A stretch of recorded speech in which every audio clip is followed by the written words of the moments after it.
Salut les amis, j'espère que vous allez bien. Nous, ça va tranquille. On est avec monsieur Omotunde Kalala ce soir. Malheureusement, j'ai pas pu être là. J'étais en même moment avec le collectif à Sainte-Rose. Donc, il va nous faire une petite conclusion de comment s'est passée leur conférence sur le Big Résistance qu'on a pu filmer. Donc, on va diffuser la vidéo que vous allez pouvoir voir ensuite. Bonsoir, monsieur. Oui, bonsoir. Non, en fait, ce qu'on a simplement essayé d'expliquer, c'est que la Guadeloupe a un vrai potentiel. Vous voyez? Et ce vrai potentiel, il faut qu'on arrête de faire une chose qui ne doit plus se faire. Quand une richesse provient du sous-sol d'un peuple, le bénéfice tiré de l'exploitation de cette richesse du sous-sol doit être partagé avec la totalité du peuple. Vous savez que l'ANC, c'était le problème. L'ANC disait, des gens viennent de l'étranger, exploitent notre sous-sol, mais on n'a pas de retour. Le peuple n'a pas de retour sur l'exploitation de ces peuples, puisque vous savez que l'exploitation du sous-sol, c'est l'énergie. Et l'énergie, c'est le premier poste financier d'un pays. Et tout cela est renvoyé vers les pays occidentaux, mais le pays d'où vient la richesse n'en tire aucun profit. C'est ce qui nous arrive aujourd'hui en Guadeloupe. C'est-à-dire la Guadeloupe n'a pas un problème d'argent. La Guadeloupe a un problème de vol. On vole l'argent de notre pays. C'est-à-dire qu'on a une usine qui fait des millions de dollars, mais quand il faut séparer les bénéfices, on a zéro. Et ça, c'est pas possible. Donc nous l'avons dit très clairement aux autorités. La deuxième chose, c'est que nous avons déposé devant le préfet au mois de mai donc un dossier pour construire une deuxième usine. Mais là, c'est un conglomérat d'intelligence technologique guadeloupéenne, c'est-à-dire tous les ingénieurs sont guadeloupéens. Et c'est ça le fait marquant de l'histoire, c'est que pour la première fois, nous avons développé une technologie avancée pour faire de la production d'électricité via la géothermie et pour stocker l'électricité via l'hydrogène. Donc c'est quelque chose de totalement extraordinaire dans l'histoire de ce pays, de voir que des gens qui sont arrivés à fond de cale sont maintenant au niveau le plus élevé en termes de technologie.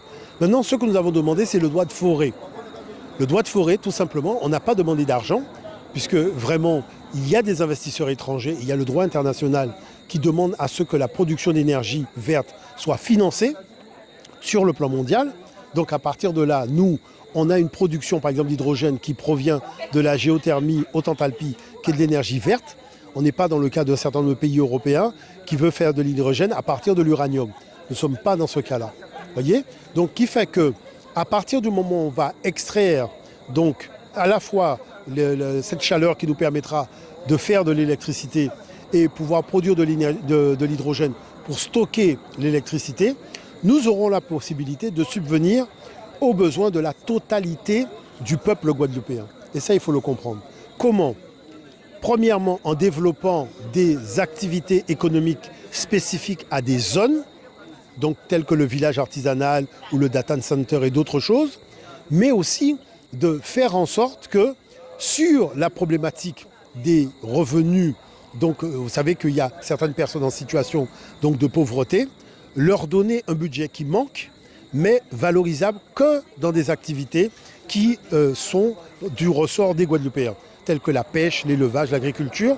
Donc les gens auront, si vous voulez, un équivalent de bon d'achat pour pouvoir subvenir à leurs besoins alimentaires, donc sur des montants en fonction d'une grille, c'est-à-dire qu'on va estimer par exemple que 3 000 €, c'est le revenu qui permet de s'assurer que la personne est sortie de la situation de pauvreté. Si la personne, par exemple, elle est à 2 000 €, il lui manque 1 000 €, c'est de tirer ces 1 000 € de l'exploitation, de la revente de l'électricité pour pouvoir subvenir aux besoins. Donc ce qui fait qu'il y aura tout simplement un budget octroyé pour ces choses-là. Pourquoi ? Parce qu'il faut savoir que sur un territoire, si vous êtes essentiellement donc dans la pauvreté, vous ne pouvez pas faire de développement et de projection économique. Il faut déjà créer de la richesse, partager cette richesse avec la population pour pouvoir bâtir une vraie stratégie économique sur le moyen et le long terme. Parce que si on n'a pas réglé ça, on va se retrouver à faire de la rustine, c'est-à-dire offrir des petits boulots, donc qui sont des petits boulots de bouche-trou, ne pas faire vraiment de la formation qui débouche pour les jeunes sur de vraies filières d'emploi, sur des savoir-faire qui vont pouvoir valoriser en mettant en avant la Guadeloupe sur la scène internationale. C'est de cela dont nous parlons. Mais pour cela, il faut être avant-gardiste. Pour cela, il faut comprendre que les temps ont changé. On a changé d'air, on a quitté l'ère des poissons, on est dans l'ère du Verseau. On doit changer aussi notre regard sur le potentiel que représente la Guadeloupe et ce que nous devons faire pour faire en sorte que les jeunes générations puissent bénéficier de ce potentiel-là. Et ce que je dis est d'autant plus vrai parce que ça concerne les pays africains. Nous discutons avec un certain nombre de pays sur ces choses-là. Pourquoi ? Parce que les barrages hydroélectriques créent des tensions entre pays. Quand un pays construit son barrage, il prive le pays suivant d'une quantité d'eau, ce qui crée des conflits et des tensions. Tandis qu'en prenant l'énergie à partir de la géothermie, chaque pays peut avoir son usine de géothermie. Donc ça met un terme au conflit de voisinage. Voilà pourquoi l'Afrique doit s'intéresser à cela, d'autant plus que c'est une technologie qui est beaucoup moins chère que la construction de barrages hydroélectriques. Donc ça aussi, il faut le savoir. Donc voilà pourquoi nous demandons aux gens vraiment de prendre le temps de la réflexion sur ce que je dis, c'est-à-dire que si nous continuons la voie de la paupérisation du peuple guadeloupéen, ce sera compliqué de faire une Guadeloupe où tout le monde aurait la possibilité de vivre décemment. Il faut créer la richesse et il faut partager la richesse avec le peuple guadeloupéen pour que chacun puisse en sortir et faire en sorte que demain, on devienne une plateforme internationale de savoir-faire technologique. C'est de cela dont il s'agit. Voilà. Avec M. Bougré Gérald ce soir sur le BIC Résistance après leur conférence. Donc on n'a pas pu être là malheureusement. On était avec le collectif en même temps, le collectif à Sainte-Rose. Il va nous donner effectivement comment ça s'est passé, une petite conclusion sur les 3-4 heures sur le BIC d'émission qu'ils ont pu faire. Bonsoir, bonsoir. Bonsoir. À la population guadeloupéenne et puis à tous les gens, toutes les personnes qui nous écoutent, qui nous ont fait cet honneur. J'en profite aussi pour remercier les personnes qui sont à Paris, mon frère Jean et puis toute une équipe travaille aussi depuis des années en community management sur Facebook et autres pour faire en sorte que l'information puisse circuler. Et effectivement aujourd'hui, ce soir, on a pu commencer une série d'échanges avec le BIC Résistance au niveau du CHU. Pour là encore démontrer avec les perspectives et les possibilités qu'il y a au niveau des richesses de la Guadeloupe et surtout la redistribution des richesses qui va pouvoir se faire à partir de ressources comme la géothermie haute enthalpie, comme l'hydrogène, comme l'agrivoltaïsme dans le centre de la Guadeloupe, comme les stations de transfert d'énergie par pompage dans le Nord Grande Terre. Bref, toute une série de possibilités d'exploitation des richesses qui va pouvoir se faire aussi avec une société coopérative d'intérêt collectif qui s'appelle KNRS, pour laquelle des représentants étaient présents, vont être présents aussi samedi prochain sur le site d'Aquaferme pour avancer. Et puis le collectif, une association avec laquelle on prépare on continue le tour de toutes les communes de Guadeloupe pour informer, conscientiser les Guadeloupéens s'agissant de ces richesses et cette redistribution de richesses qui va pouvoir être faite au niveau des sociétés coopératives et surtout que le Guadeloupéen puisse prendre conscience, comme l'a dit les représentants de l'État dans le cadre d'un webinaire qu'on avait fait, que le Guadeloupéen est un Qatari en puissance et il faut donc que le niveau du Guadeloupéen, le niveau de vie, son pouvoir d'achat et tout ça, que tous ces éléments-là, chaque citoyen guadeloupéen puisse se l'approprier, puisse l'intégrer et puisse se préparer à vivre sur ces bases-là avec un pouvoir d'achat complètement différent, avec une reconnaissance internationale complètement différente, puisque la Guadeloupe va pouvoir exporter de l'hydrogène liquéfié par rapport à ça, à l'électricité qui va être provenant de la géothermie, et préparer donc une forme de toutes les souverainetés qui seront nécessaires pour qu'un peuple s'en sorte dans les meilleures conditions possibles à partir de ces richesses et éviter d'avoir à aller quémander à gauche ou à droite un certain nombre de choses. C'est possible, c'est accessible. Des Guadeloupéens à l'extérieur sont déjà en train de travailler sur les différentes composantes des unités industrielles qui vont être mises en place. Bref, ça continue de très très bien se passer par rapport à tout ce qu'on a déjà commencé à faire sur d'autres médias et ce qu'on met en place de manière concrète. Et dernier élément que je tiens aussi à rappeler à nos compatriotes, c'est que le 31 mai dernier, des Guadeloupéens ont déposé le projet que j'ai conçu symboliquement à la préfecture le 31 mai dernier. Donc c'est la première fois qu'un projet industriel guadeloupéen intégrant les éléments dont je viens de parler a été déposé pour faire en sorte que le reste continue et qu'on puisse forer, qu'on puisse ensuite mettre en place une unité industrielle, aussi bien pour la partie géothermique que sur le volet hydrogène. On a aussi demandé au préfet dans quelles conditions on pourrait racheter les parts de l'État dans la société géothermie bouillante, toujours avec une approche coopérative.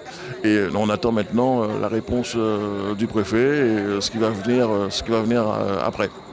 Mais la Guadeloupe et les Guadeloupéens sont de mieux en mieux prêts, de plus en plus prêts pour pouvoir assumer les responsabilités qu'elle doit assumer par rapport à ses richesses et cette redistribution de richesses qui doit lui permettre d'avoir un meilleur pouvoir d'achat et un meilleur fonctionnement pour ceux qui sont les plus pauvres et qu'on connaît, que beaucoup de gens connaissent, les familles monoparentales et tous les autres qui sont en grande difficulté, qui vont pouvoir, par le biais de cette coopérative, par le biais du fonds d'investissement qui est prévu d'être créé, par le biais du fonds de solidarité qui est prévu d'être créé, avec les retours sur investissement provenant de ces centrales, on devrait avoir une Guadeloupe complètement différente d'ici peu. On est invité par le collectif pour pouvoir donner notre avis, parler de la géothermie, mais moi principalement parler des jeunes. Qu'est-ce que la vision des jeunes par rapport à la géothermie et ce qu'on peut apporter. Parce que c'est vrai qu'il y a la géothermie, faire le trou dans le sol, pour le dire simplement comme ça, mais il y a aussi la géothermie, tous les bénéfices financiers, les bénéfices aussi au niveau de la culture, les bénéfices au niveau de la jeunesse, il faut aussi montrer. Parce qu'un projet comme ça, industriel comme ça, qui sera le premier projet industriel guadeloupéen, après l'esclavage, parce que ça n'existe pas, il faut pouvoir tout de suite se projeter. Et c'est ça, en fin de compte, qu'il faut faire. C'est-à-dire, on construit aujourd'hui pour conquérir le futur. C'est ce qui est important.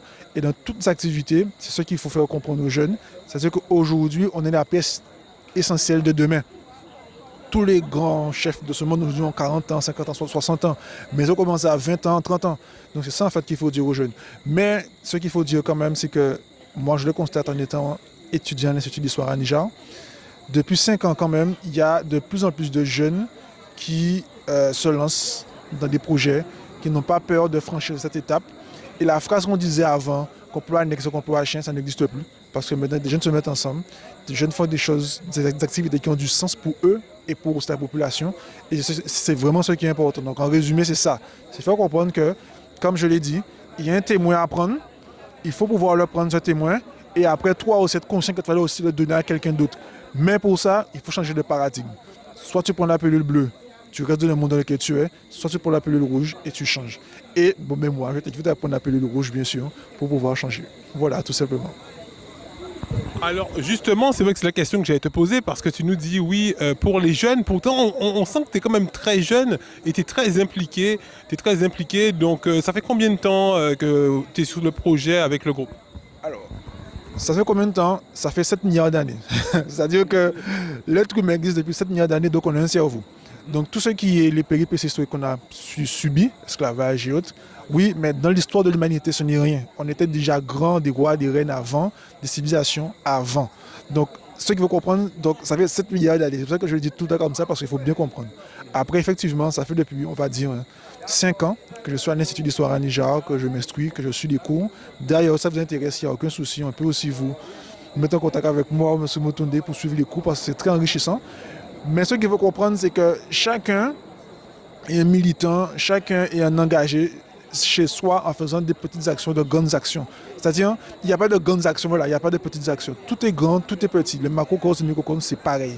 Donc, l'action que vous faites en tant que jeune, peu importe, c'est bénéfique. Vous allez réussir à faire quelque chose après avec votre avenir parce que quelqu'un qui commence à construire une maison à 60 ans, quelqu'un qui commence à construire une maison à 20 ans, celui qui a 20 ans, il ira toujours plus loin que celui qui a 60 ans. Donc c'est pareil. Si tu bâtis aussi tes conditions de vie pour dans 20 ans, 40 ans, 50 ans, 60 ans, ce sera toujours bénéfique pour les générations à venir et surtout pour toi-même. Donc le conseil que je donne à tous les jeunes, bâtissez-vous d'abord de l'intérieur, parce que votre premier temple est en vous, et ensuite bâtissez aussi de l'extérieur, et parce qu'en Guadeloupe, tout est là pour qu'on puisse conquérir d'abord soi, puis après l'extérieur.